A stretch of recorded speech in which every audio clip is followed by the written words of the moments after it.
Hi viewers, welcome to our channel. ప్రస్తుతం మనతో పాటు senior journalist Damu Bala sir వారితో మాట్లాడదాం. నమస్కారం sir. Sir, BRS leader Gutta Sukhender Reddy ఆ సొంత పార్టీ పైన మరియు కేసీఆర్ గారి పైన సంచలన వ్యాఖ్యలు చేస్తారు సార్. అంటే బీఆర్ఎస్ పార్టీ మొత్తం ఖాళీ అయిపోతుంది, ఎందుకంటే కేసీఆర్ గారు ఒక నియంత అని అంటున్నారు. మరి ఆయన వ్యాఖ్యలను ఏ విధంగా చూడొచ్చు? దీన్ని బట్టి అసలు బీఆర్ఎస్ ఖాళీ అయిపోతుందా? కేసీఆర్ గారి పరిస్థితి ఏంటి? గుత్తా సుఖేందర్ రెడ్డి ఒక సంచలనమే క్రియేట్ చేస్తాడని చెప్పొచ్చు. ఎందుకంటే ఆయన బీఆర్ఎస్ నాయకుడు ప్లస్ శాసనమండలి, బీఆర్ఎస్కి శాసనమండలి అధ్యక్షుడు కూడా, చైర్మన్ కూడా. ఆయన సడన్గా ఈరోజు గత 6 నెలల నుంచి కేసీఆర్ ఎవరికి ఏ నాయకుడు కూడా అపాయింట్మెంట్ ఇవ్వట్లేదు. అందుకని అందరూ కూడా పోయి కాంగ్రెస్లోనో బీజేపీలోనో చేరుతున్నారు. త్వరలో ఇలాగే ఉంటే బీఆర్ఎస్ ఖాళీ అయిపోతుంది. కేసీఆర్ చుట్టూ ఉన్న కోటరీ వల్లే బీఆర్ఎస్కి ఈ దుర్గతి పట్టింది, లేకపోతే ఇంత ఘోరమైన పరాజయం కలిగేది కాదు. దీనికి కారణం కేసీఆరే అనేది ఆయన ఓపెన్గా కుండబద్దలు కొట్టినట్టు ఈరోజు చెప్పాడు. దీని మీద భిన్నాభిప్రాయాలు వ్యక్తం అవుతున్నాయి. ఒకటి ఏంటంటే, గుత్తా సుఖేందర్ రెడ్డి ఇలా చెప్పడానికి కారణం, ఆయన ఆల్రెడీ రేవంత్ రెడ్డితో కుమ్మక్కైపోయాడు. అయితే నువ్వు బీఆర్ఎస్లోనూ ఉండి విమర్శలు చేస్తూ ఉండు, వాళ్ళు నిన్ను బయటికి పంపిస్తే అప్పుడు రా అని ఆయన చెప్పినట్టుగా ఒక వెర్షన్ వస్తుంది. ఎందుకంటే ఈ మధ్య మనం చూస్తున్నాం, సొంత పార్టీలోనే ఉంటూ విమర్శలు చేయడం, వాళ్ళని వీళ్ళు సస్పెండ్ చేస్తే తప్ప వాళ్ళు బయటికి వెళ్ళరు. అలాగా సొంత పార్టీలో ఉండే విమర్శలు చేస్తే దానికి ఎఫెక్ట్ ఎక్కువ ఉంటుంది. మనం చూసాము రఘురామకృష్ణరాజు ఎలా చేస్తాడని. 5 ఏళ్ల పాటు ఆయన వైసీపీ మీద రకరకాల రూపాల్లో దాడులు చేస్తూ వచ్చాడు. వాళ్ళు ఏమో అతన్ని సస్పెండ్ చేయలేరు, అట్లని అతను వెళ్ళడు. ఇలాగా అది దారితీస్తుంది అన్నమాట. అలాగే ఇప్పుడు గుత్తా సుఖేందర్ రెడ్డి కూడా అదే రోల్ ప్లే చేస్తున్నట్టుగా మనకి అర్థమవుతుంది. అయితే ఆయన చెప్పిన మాటల్లో వాస్తవం ఉందా లేదా అనేది చూస్తే, అంటే ఆయన ఇంటెన్షన్ ఏదైనా కావచ్చు, రేవంత్ రెడ్డితో కుమ్మక్కయి బీఆర్ఎస్ని దెబ్బకొట్టడమే ఆయన ఇంటెన్షన్ కావచ్చు. కానీ ఆయన మాటల్లో వాస్తవం ఉందా లేదా అనేది మనం చూసినప్పుడు చాలా వరకు వాస్తవం ఉందనే అనిపిస్తుంది ఎవరికైనా. ఎందుకంటే కేసీఆర్ పని విధానం ఎప్పుడు కూడా డెమోక్రటిక్గా లేదు.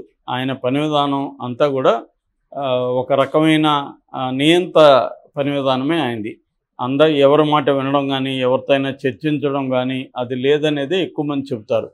రెండోది, మనం చాలా ప్రెస్ మీట్లలో చూసాం కదా, ఎవరిని మాట్లాడినాడు. విలేకరులు వాళ్ళు ఎంత సీనియర్లైనా, వాళ్ళకి ఎంత ఇది ఉన్నా వాళ్ళని పురుగులాగా ట్రీట్ చేయడం, వాళ్ళని హీనంగా మాట్లాడడం, అవన్నీ చూసేవాళ్ళు వాళ్ళకి అర్థమైపోతుంది కదా. అంటే ఒక మనిషి వేరే వాళ్ళతో ఎలా బిహేవ్ చేస్తున్నాడు పబ్లిక్లో అనేది అర్థమవుతుంది.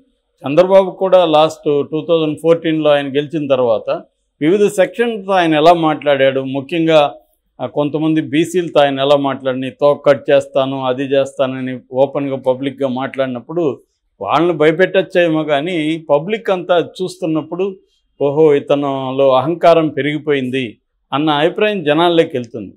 సో కేసీఆర్లో ఉన్న ఆ ప్రాబ్లం ఏంటంటే, ఏ రకమైన వ్యతిరేకతను కానీ భిన్నత్వాన్ని కానీ అతను సహించలేకపోయాడు.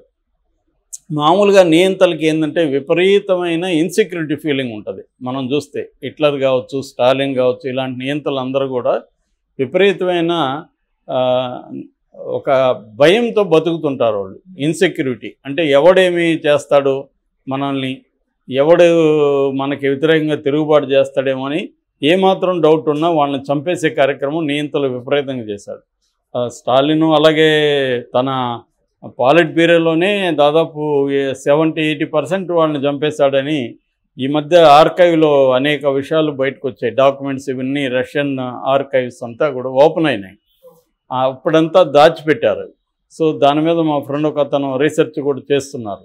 అలాగా కేసీఆర్ కూడా ఏం చేశాడు, తన మనుషుల మీదనే ఈటెల రాజేంద్ర లాంటి వాళ్ళ మీద ఫోను ట్యాపింగ్ చేయించి, ఇప్పుడు ఫోన్లలో ఇప్పుడు నేను నువ్వు ఫ్రెండ్స్, మనకి ఇంకొక ఫ్రెండ్ ఉంటాడు, మీ ఇద్దరం మాట్లాడేటప్పుడు ఫోన్లో నీ గురించి సరదాగా కొన్ని జోకులు వేస్తాం, నీ గురించి నెగిటివ్ విషయాలను కూడా మాట్లాడుకుంటాం. అంత మాత్రాన మన ఇద్దరం ఎనిమీస్ అని కాదు. అట్లాగే నువ్వు అతను కలిసినా నా మీద మాట్లాడతావు, నువ్వు కలిసినా అతని మీద దిస్ ఇస్ ద కామన్ ఇది. అలాగే ఈటెల ఏదో కేసీఆర్ మీద మాట్లాడుంటే వీడు నాకు రెబల్ అవుతున్నాడు, నా మీద నాకు వ్యతిరేకంగా ఉన్నాడని చెప్పి అతని మీద నిఘా పెట్టి అతన్ని హ్యూమిలియేట్ చేసి చివరికి అతన్ని పార్టీలోంచి బయటికి పంపించారు. ఇలాగా చాలామంది మీద కేసీఆర్ నిఘాలు పెట్టాడని ఇప్పుడు న్యూస్ కూడా బయటకు వస్తుంది ఈ ట్యాపింగ్లో. ఇలాగా తన మనుషుల మీద కూడా నిఘా పెట్టి తనకి భిన్నంగా ఎవరున్నా కూడా తన మీద ఒక జోక్ వేసినా కూడా సహించలేని పరిస్థితి. స్టాలిన్ మీద కూడా అప్పట్లో జోక్ అని బుక్ కూడా ఉంది. మిలన్ కుందేరా అనే అతను బుక్ రాశాడు, దాని పేరే జోక్. అంటే ఒక జోక్ వేస్తే కూడా అతన్ని సైబీరియాకు పంపించేస్తారనమాట. చెక్ దేశంలో, చెక్ రిపబ్లిక్ దేశంలో అతన్ని సైబీరియా లాంటి ఒక ఎడారి జైల్లోకి పంపిస్తారు. అంటే ఒక జోక్ వేయకూడదు అనమాట, అంత నియంత్రణతో ఉంటుంది. ఆ కైండ్ ఆఫ్ కేసీఆర్ ఇక్కడ చేశాడు. సో రెండవది, ప్రజాస్వామ్య సంస్థలు ఇక్కడ అనేకం తెలంగాణలో ఎప్పటి నుంచో చాలా దేశంలో ఎక్కడా లేనంత ప్రజాస్వామ్య సంస్థలు కావచ్చు, విద్యార్థి సంఘాలు కావచ్చు, ఉపాధ్యాయ సంఘాలు కావచ్చు, రకరకాల సంస్థలు ఇక్కడపై యాక్టివ్. తెలంగాణ ఉద్యమంలో కూడా అవన్నీ పనిచేస్తేనే తెలంగాణ వచ్చింది. కానీ వాటన్నిటిని కూడా కేసీఆర్ దారుణంగా తొక్కేశాడు. చివరికి ధర్నా చౌక్ని క్లోజ్ చేశారు, కోర్టు పర్మిషన్తోనే అది ఓపెన్ అయింది. సో ఎక్కడ తనకు వ్యతిరేకంగా ప్రజలు ఆర్గనైజ్ కావడాన్ని కేసీఆర్ సహించలేకపోయాడు. తర్వాత ప్రతిపక్షాలని కేసీఆర్ ఏం చేశాడు, నిర్వీర్యం చేసేసాడు. ఆయనకి 88 మంది మంచి మెజారిటీ ఉన్నా కూడా కావాల్సింది 60 మ్యాజిక్ ఫిగరు, 85 మంది ఉన్నారు. ప్రతిపక్షాన్ని బతకనివ్వాలి కదా, బతకనివ్వకుండా కాంగ్రెస్ని ఖాళీ చేశాడు, తెలుగుదేశాన్ని ఖాళీ చేసేసాడు. చివరికి సిపిఐలో ఒకరుంటే వాళ్ళని కూడా లాగేసుకున్నాడు. ఇదంతా కారణం ఏంటంటే ఆయనకున్న ఇన్ఫీరియారిటీ కాంప్లెక్స్, ఇన్సెక్యూరిటీ ఫీలింగు. ఎక్కడ మనల్ని ఎవరేం చేస్తారో అన్న ఒక భయం ఉంది కాబట్టి ఆయన ఎవరిని పైకి రానియకుండా, ఎవరిని మాట్లాడనీయకుండా తొక్కేయడం అనేది కనిపిస్తుంది.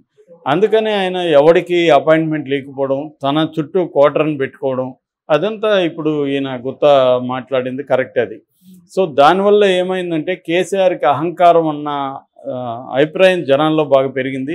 రెండోది, గ్రౌండ్ రియాలిటీ ఆయనకి చెప్పేవాడు ఎవరు లేరు, ఎందుకంటే నెగిటివ్ మాట్లాడితే మనల్ని ఇచ్చేస్తాడని చెప్పి.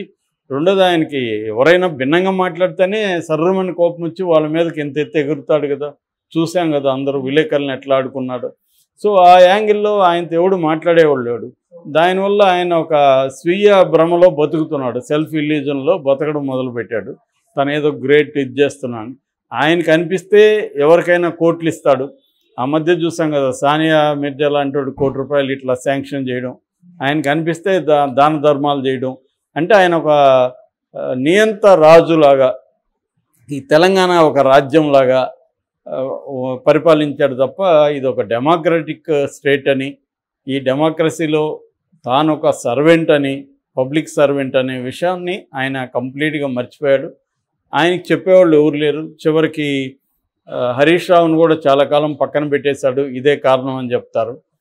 తర్వాత ఇంకా విమర్శలు వచ్చి హరీష్ రావు బయటకు వెళ్తాడేమో ఒక ఇది వచ్చినాక మళ్ళీ హరీష్ రావుని చేరదీస్తాడు.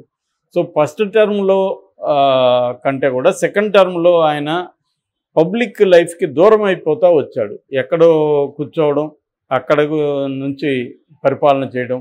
పబ్లిక్ ఫేస్గా కేటీఆర్ ఉన్నాడు. కేటీఆర్లో కూడా కంప్లీట్గా చేంజ్ వచ్చింది అని చెప్తారు. సెకండ్ టర్మ్లో కేటీఆర్ కూడా ఒక రకమైన నియంతగా మారిపోవడం, తర్వాత ప్రత్యర్థుల మీద, రేవంత్ రెడ్డి వాళ్ళ మీద నీచమైన అటాక్స్ చేయడం, ఇవన్నీ కేటీఆర్ కూడా మొదలుపెట్టాడు. అంత ఫస్ట్ 5 ఏళ్లలో కేటీఆర్కు ఉన్న ఒక ఇమేజ్ అనేది కంప్లీట్గా డ్యామేజ్ అయిపోవడం మొదలుపెట్టింది. అట్లాగే విపరీతంగా అవినీతి, తర్వాత ఇతర వ్యవహారాల్లో కూడా కేటీఆర్ తలదూర్చడం, అవన్నీ కూడా ఇప్పుడు బయటకు వస్తున్నాయి. ఈ రకంగా ఇవాళ ప్రధాన కారణం ఓడిపోవడానికి కేసీఆరే. కానీ ఆ విషయాన్ని అతను మర్చిపోయి ఇప్పటికి కూడా ప్రజలను నిందిస్తూ మీరు ఒక దున్నపోతును ఎన్నుకున్నారు, పాలిచ్చే గేదెను వదిలేసి అని మాట్లాడడం అంటే అది అహంకారపూరితం. ఇంకా అట్లాగే కేటీఆర్ కూడా తెలంగాణ ప్రజల కంటే ఆంధ్ర ప్రజలు తెలివైన వాళ్ళు, అందుకని మాకు ఎక్కువ ఇక్కడ ఓట్లు వచ్చాయంటే తెలంగాణ ప్రజలను అవమానించడం. అంటే ఓటమి తర్వాత కూడా వాళ్ళిద్దరిలో ఏ రకమైన మార్పు వచ్చినట్టు కనబడలేదు. మొత్తంగా ఖాళీ అయిపోయి ఇంకా ఘోరమైన పరిస్థితులకి వెళ్ళేట్టుగానే కనిపిస్తుంది. అహంకారం అనేది కళ్ళు మూతలు పడే విధంగా అది చేస్తే మాత్రం కళ్ళు తెరిచి చూస్తే కదా వాస్తవాలు అర్థమయ్యేది.